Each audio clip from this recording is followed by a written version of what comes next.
Hi guys, welcome back to the Cozy Corner. So for this month's reading challenge, I have recently got back into watching The Simpsons in the past 2-3 months. Something I watched growing up as a kid and my teenage years practically every day, and then I went years without watching it and just got back into it. And as I've been watching it, I've been making a note of all the books that Lisa Simpson's been reading and noticed that a lot of them were actually on my TBR. So I thought that it was meant to be a week challenge, but did overrun slightly. Whoops. Oh well. So I managed to read a handful of books that Lisa Simpson read, so I'm just going to give you a little rundown of what I read, rate them, what I thought of them, and if I'd be happy if my 8-year-old daughter was reading the books. So I'm going to start with Alice in Wonderland. I'd never read Alice in Wonderland before. I'd seen the Disney movie, had not read it. Also, sorry, can we appreciate how beautiful this cover is? It's so shiny, like a magpie. I give this a 3-star. It was wacky, like so wacky. Yeah, really interesting characters, really interesting concept. I didn't read Alice Through the Looking Glass, I only read Alice in Wonderland, so I will put that book on my TBR to read Through the Looking Glass at some point. But I did enjoy Alice's Adventures in Wonderland. Also, the flop on that, it was so nice to read because it just stayed open. Anyway, sidetracking. Yes, I think the reason that I hadn't read Lewis Carroll's Alice in Wonderland before is because I watched a documentary and they fixated so much on how he was obsessed with his, I think it was his neighbour, who was an 8-year-old little girl called Alice, but like fixated on her in a way that's inappropriate, and then he wrote her Alice in Wonderland. So that kind of put me off for a while, but I'm glad I read it because I did enjoy it. Would I be happy for my 8-year-old to read this? Yes, I think this is very appropriate read for a child, and a lot more appropriate than other books I read for this video, that's for sure. Yes, I did really enjoy that, and I will be reading Alice Through the Looking Glass at some point soon. The next book I read was Jane Austen's Persuasion. It was fine. It was fine. It's not my favourite Jane Austen book. Not a lot happened. Not a lot happened that I remember, anyway. But the thing I love about Jane Austen is she was able to write a good love story without all the snot. I'm not a fan of snotty stories. I'm not really a fan of love stories, but Jane Austen writes them in such a way that makes them so much more palatable. So I do really enjoy Jane Austen. But yeah, let's say it was fine. I gave it 3 stars.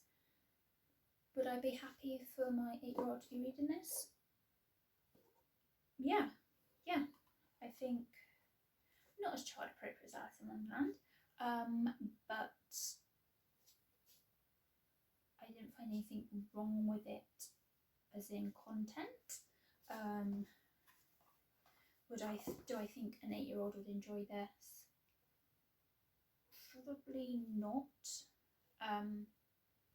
But if they want to give it a go, I think it's perfectly suitable. The next book I read I actually got from the library, and that was Emily Dickinson's Poetry. I never read any Emily Dickinson before. I did enjoy it. I'm not great with poetry that rhymes. I'm more into free verse poetry, but there were a few of her poems that I really did like. I wish I hadn't given the book back as quickly as I did. I wish I'd kept the actual physical copy. specifically for this video to read a poem because now I can't remember it. But yeah, no, it was perfectly poetic. I gave it 4 stars and really enjoyed it, and I'm looking forward to reading more Emily Dickinson in the future. Would I want my 8-year-old reading it? Yeah.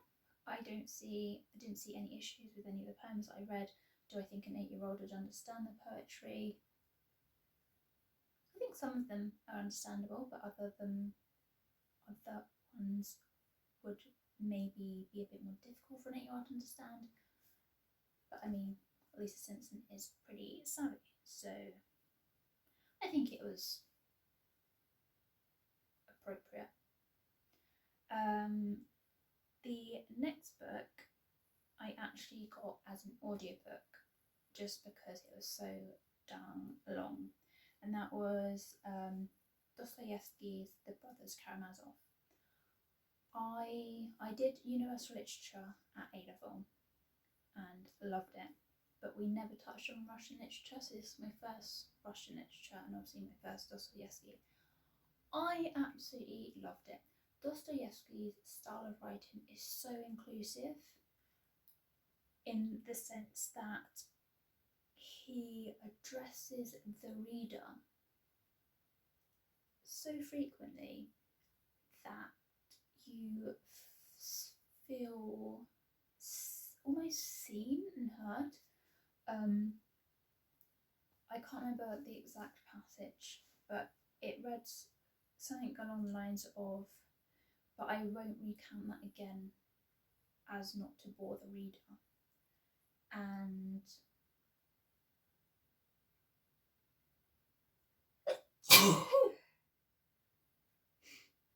excuse me. Yeah, I absolutely loved it. It was very long. It was, I think it was over 50 hours of audiobook.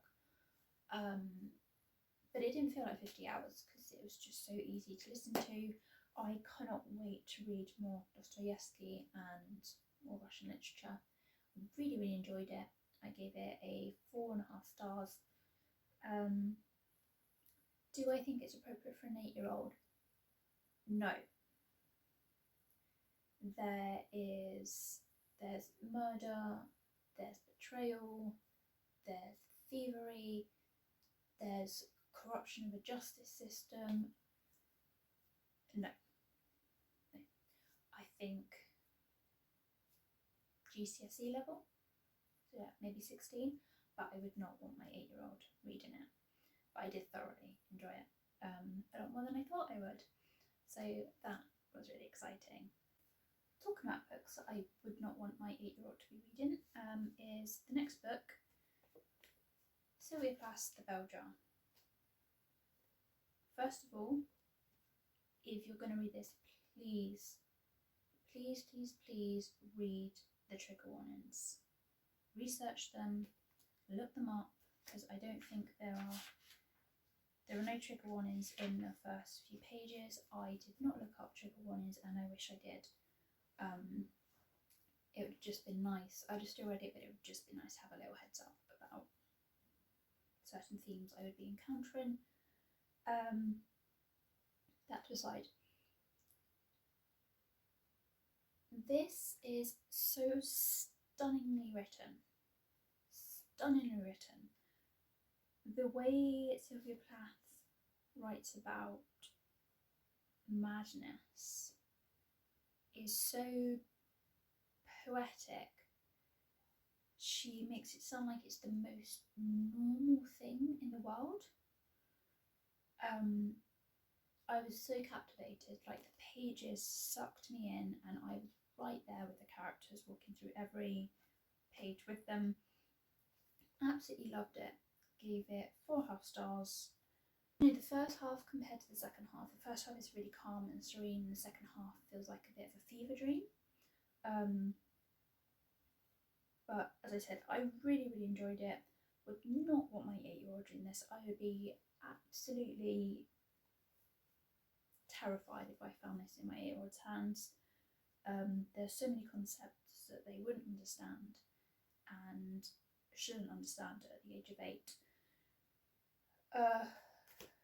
But yes, still a little bit confused as to why it's called The Bell Jar.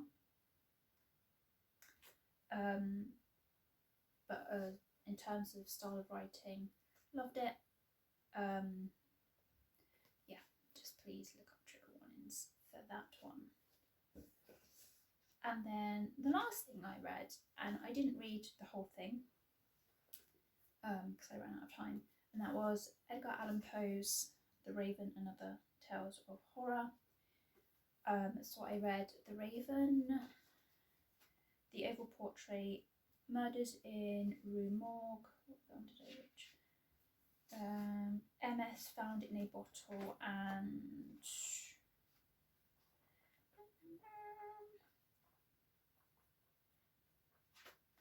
what's the other one I read?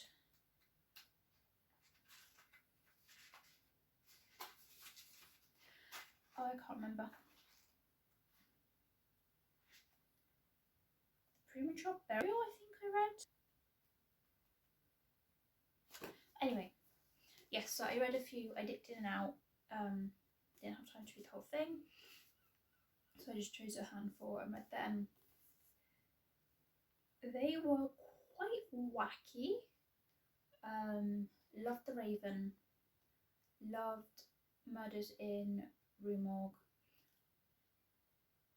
Wasn't overly fond of, is it HS in a bottle or MS? MS Found in a Bottle. Wasn't a huge fan, and yeah, I just found that one a little bit boring. Found Murders in Rue Morgue really clever. It's kind of like, reminds me a little bit of Sherlock Holmes, like more of a detective short story. Loved The Raven. Absolutely love ravens. I think they're so beautiful and so intelligent. Yes, would I want my 8-year-old reading Edgar Allan Poe?